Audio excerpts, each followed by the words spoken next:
Psaume 51, au chef des chantres, psaume de David, lorsque Nathan le prophète vint à lui après que David fut allé vers Bathsheba. Ô Dieu, aie pitié de moi dans ta bonté. Selon ta grande miséricorde, efface mes transgressions.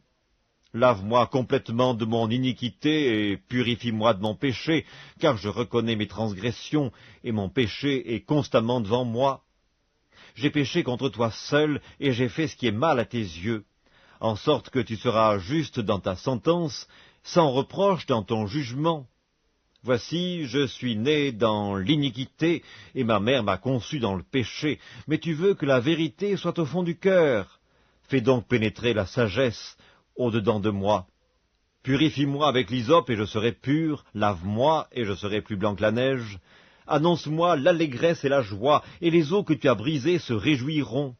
Détourne ton regard de mes péchés, efface toutes mes iniquités.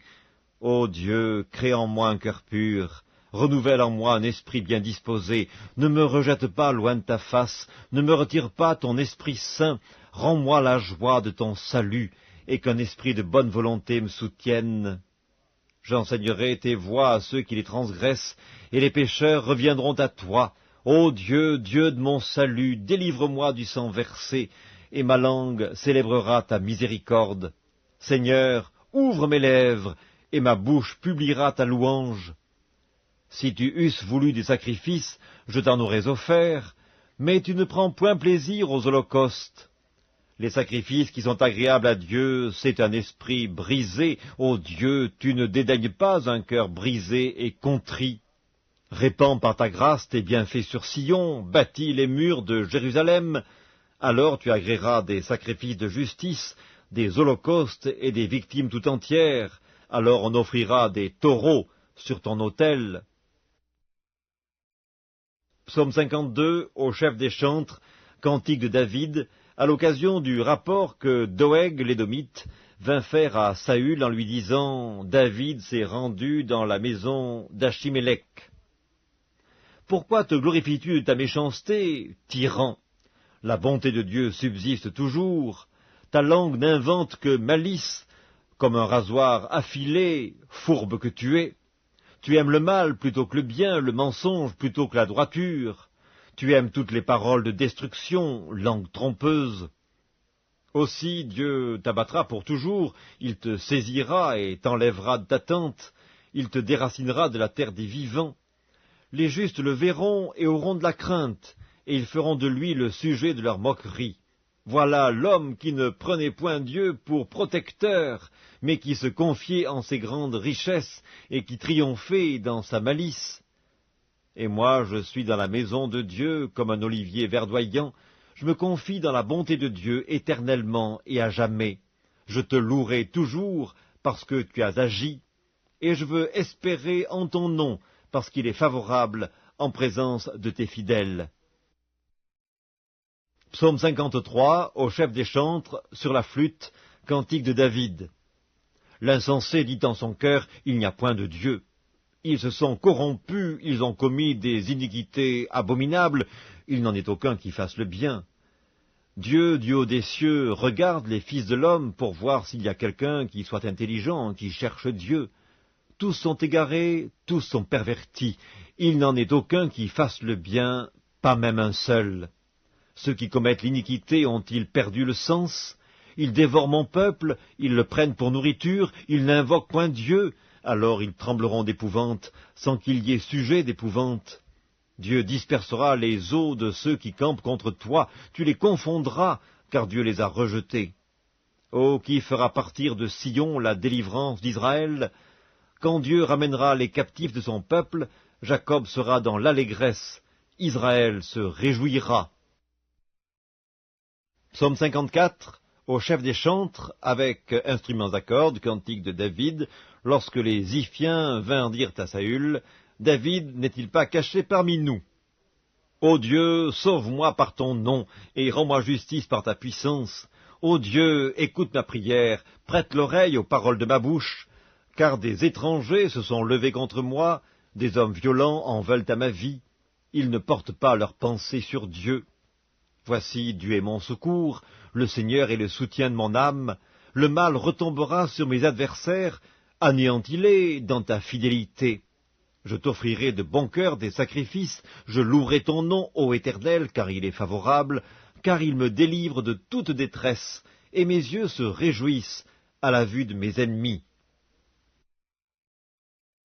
Psaume 55, au chef des chantres, avec instruments à cordes, cantique de David.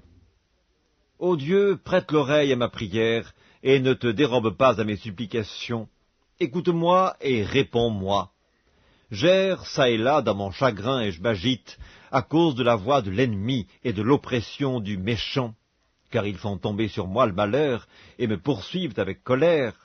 Mon cœur tremble au-dedans de moi, et les terreurs de la mort me surprennent. La crainte et l'épouvante m'assaillent, et le frisson m'enveloppe. Je dis, oh, si j'avais les ailes de la colombe, je m'envolerais, et je trouverais le repos. Voici, je fuirai bien loin, j'irai séjourner au désert.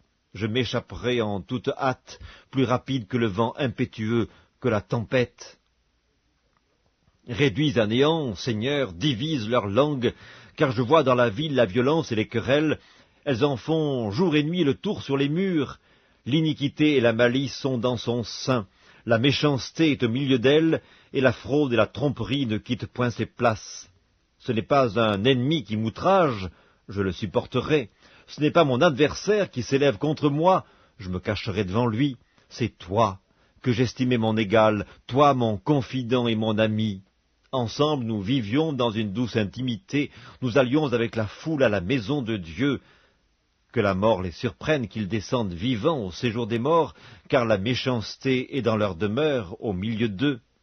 Et moi je crie à Dieu, et l'Éternel me sauvera. Le soir, le matin et à midi, je soupire et je gémis, et il entendra ma voix.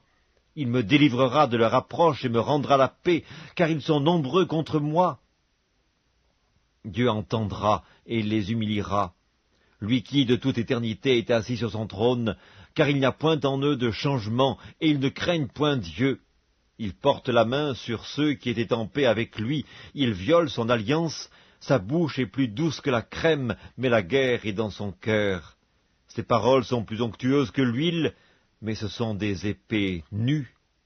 Remets ton sort à l'Éternel, et il te soutiendra. Il ne laissera jamais chanceler le juste, et toi, ô Dieu, tu les feras descendre au fond de la fosse. Les hommes de sang et de fraude n'atteindront pas la moitié de leur jour. C'est en toi que je me confie.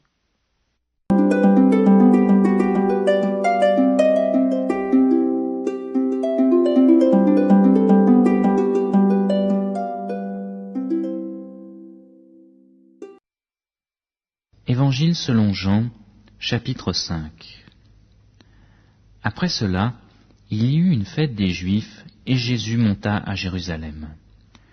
Or, à Jérusalem, près de la porte des brebis, il y a une piscine qui s'appelle en hébreu Bethesda, et qui a 5 portiques.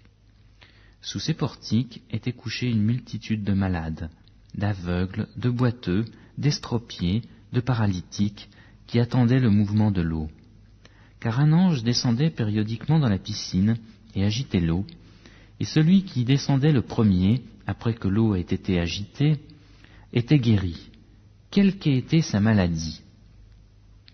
Là se trouvait un homme malade depuis 38 ans. Jésus le vit couché, et sachant qu'il était là déjà depuis longtemps, il lui dit, « Veux-tu retrouver la santé ?» Le malade lui répondit, « Seigneur, je n'ai personne pour me jeter dans la piscine quand l'eau est agitée, et pendant que j'y vais, un autre descend avant moi. » « Lève-toi, lui dit Jésus, prends ton lit et marche. » Aussitôt cet homme retrouva la santé. Il prit son lit et se mit à marcher. C'était le sabbat ce jour-là. Les Juifs dirent donc à celui qui avait été guéri, « C'est le sabbat, il ne t'est pas permis de porter ton lit. » Il leur répondit, « Celui qui m'a rendu la santé m'a dit, « Prends ton lit et marche. » Ils lui demandèrent, « Qui est l'homme qui t'a dit, prends et marche ?» Mais celui qui avait été guéri ne savait pas qui c'était, car Jésus avait disparu dans la foule qui était à cet endroit. Après cela, Jésus le trouva dans le temple et lui dit, « Voici, tu as retrouvé la santé, ne pêche plus de peur qu'il ne t'arrive quelque chose de pire. » Cet homme s'en alla et dit aux Juifs que c'était Jésus qui lui avait rendu la santé. C'est pourquoi les Juifs poursuivaient Jésus parce qu'il faisait cela pendant le sabbat. Mais Jésus leur répondit, « Mon Père travaille jusqu'à présent. Moi aussi je travaille. » À cause de cela, les Juifs cherchaient encore plus à le faire de mourir. Non seulement parce qu'il violait le sabbat, mais parce qu'il disait que Dieu était son propre Père, se faisant ainsi lui-même égal de Dieu. Jésus leur répondit donc, « En vérité, je vous le dis, le Fils ne peut rien faire par lui-même, mais seulement ce qu'il voit faire au Père. Et tout ce que le Père fait, le Fils aussi le fait également. Car le Père aime le Fils et lui montre tout ce qu'il fait. Il lui montrera des œuvres plus grandes que celles-ci, afin que vous soyez dans l'étonnement. En effet, comme le Père ressuscite les morts et les fait vivre, de même aussi le Fils fait vivre qui il veut. De plus, le Père ne juge personne, mais il a remis tout jugement au Fils, afin que tous honorent le Fils comme ils honorent le Père. Celui qui n'honore pas le Fils n'honore pas le Père qui l'a envoyé. En vérité, je vous le dis, celui qui écoute ma parole et qui croit à celui qui m'a envoyé a la vie éternelle, et ne vient pas en jugement, mais il est passé de la mort à la vie. En vérité, je vous le dis, l'heure vient, et c'est maintenant, où les morts entendront la voix du Fils de Dieu, et ceux qui l'auront entendu vivront. En effet, comme le Père a la vie en lui-même, ainsi il a donné au Fils d'avoir la vie en lui-même. Et il lui a donné le pouvoir d'exercer le jugement, parce qu'il est le Fils de l'homme. Ne vous en étonnez pas, car l'heure vient où tous ceux qui sont dans les tombeaux entendront sa voix. Ceux qui auront fait le bien en sortiront pour la résurrection et la vie. Ceux qui auront pratiqué le mal pour la résurrection et le jugement. Moi, je ne peux rien faire par moi-même. Selon ce que j'entends, je juge, et mon jugement est juste, parce que je ne cherche pas ma volonté, mais la volonté de celui qui m'a envoyé.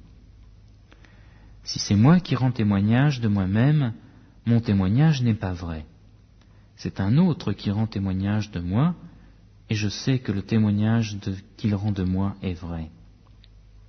Vous avez envoyé des messagers vers Jean, et il a rendu témoignage à la vérité. Pour moi, ce n'est pas d'un homme que je reçois le témoignage, mais je dis ceci afin que vous soyez sauvés. Jean était la lampe qui brûle et qui brille, et vous avez voulu vous réjouir 1 heure à sa lumière. Moi, j'ai un témoignage plus grand que celui de Jean, car les œuvres que le Père m'a donné d'accomplir, ces œuvres mêmes que je fais, témoignent de moi que le Père m'a envoyé. Et le Père qui m'a envoyé a lui-même rendu témoignage de moi. Vous n'avez jamais entendu sa voix, ni vu sa face, et sa parole ne demeure pas en vous, puisque vous ne croyez pas à celui qui l'a envoyé. Vous sondez les Écritures, parce que vous pensez avoir en elles la vie éternelle. Ce sont elles qui rendent témoignage de moi. Et vous ne voulez pas venir à moi pour avoir la vie ? Je ne reçois pas de gloire des hommes, mais je vous connais. Vous n'avez pas en vous l'amour de Dieu. Je suis venu au nom de mon Père, et vous ne me recevez pas. Si un autre vient en son propre nom, vous le recevez. Comment pouvez-vous croire, vous qui recevez de la gloire les uns des autres, et qui ne cherchez pas la gloire qui vient de Dieu seul ? Ne pensez pas que moi, je vous accuserai devant le Père. Celui qui vous accuse, c'est Moïse, en qui vous avez mis votre espérance. Car si vous croyez Moïse, vous me croiriez aussi, parce qu'il a écrit à mon sujet. Mais si vous ne croyez pas à ses écrits, comment croirez-vous à mes paroles ?